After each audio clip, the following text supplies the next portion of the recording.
Hey, True Gardener. So it has become apparent to me that a lot of people are struggling with how to figure out how to plant plants and trees properly. So we're in the process of revamping some areas in my backyard that you guys know had its struggles after the frost. So today we're doing some planting, and I thought it would be a good idea just to kind of, bring you guys along and share with you the proper way to plant a tree. Now, doing this for 25 years, there are some techniques that we do every single time for a reason because they work. Really going to encourage new root growth very, very quickly and very good establishment for plants and trees. Let's watch Bernabe do this here.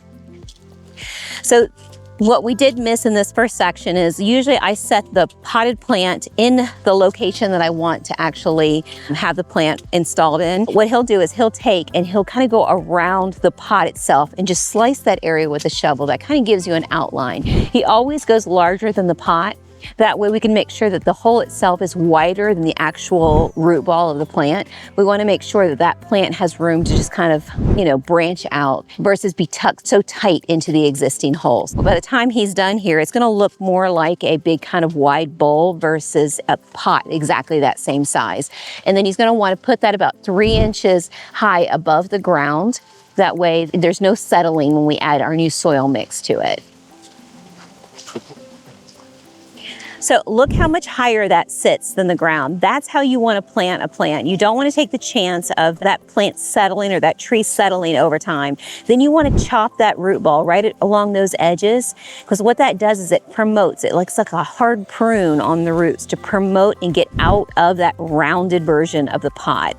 Now, if you guys have had planted trees and you put them in the ground and then every single rainstorm they fall over and you're wondering, why do they fall over? Where are those trees just weak? No, a lot of time what happens if you take a planted or potted tree, a 15-gallon, 25-gallon tree, you put it right into the ground and you don't disturb that root ball, it'll continue like coiling around in that same potted size. And when that happens, that tree really doesn't establish well. So it doesn't branch out like this. What we're trying to do is encourage that growth to come out this way. But if you leave it in that original pot structure, it'll just go around and around and around, just like the pot is still there. That's why it's really important. Now, we amended the soil throughout my whole garden before we planted. We put in a good 3-4 inch layer. And if you guys are wondering what that is and you haven't watched some of my other videos, put 50% black cow into that wheelbarrow, put 25% peat moss and 25% pine bark nuggets. That's going to really help with the allowing some filtration and allowing some drainage into that. So you mix those things together and then you use that on a couple different holes. You don't want to only use that in your hole. You want to supplement the existing native soil, but you don't want to just make it all beautiful, great, lush soil, because what'll happen is that plant or that tree will only thrive in that location. Once it hits those other avenues of soil, it'll kind of like retreat on itself. So you want to make sure that what you're doing is you're mixing it to kind of get to amend that soil. You're not replacing that soil. Hey you guys, Bryce here. I just wanted to pop this in real quick and ask if you could like and subscribe to the channel. It really helps show your support and keep these videos going. Also, if you're enjoying the video, please drop a True Gardener in the comments. And if you're looking for any help with designing your space, or you have some questions, or you want a master plan created, or you even want a design and installation done, head over to our website. We have 3 short videos that break down our 3 services so you can see which option works best for you. In those videos, we'll go over pricing and locations for the state of Florida. And if you're looking for any products mentioned in this video, we have a link that takes you directly to our Amazon storefront where you should be able to find everything. And also, if you're looking to build your own plant palette, we also have a link that takes you to our book that helps walk you through designing your own space. Thanks so much for your support, and let's get back to the video. Now that the tree is in place and you kind of like its location, pat that area down, make sure that soil is real compact around the tree base so the tree is not wiggly. And then you want to go one extra step. You want to turn that shovel around and you kind of want to stab around the tree right in that open area of the holes, because what you're trying to do is release some of those air pockets in there. And then you go back through and then you kind of do the same thing. You kind of bring it all the way around and compact that soil again.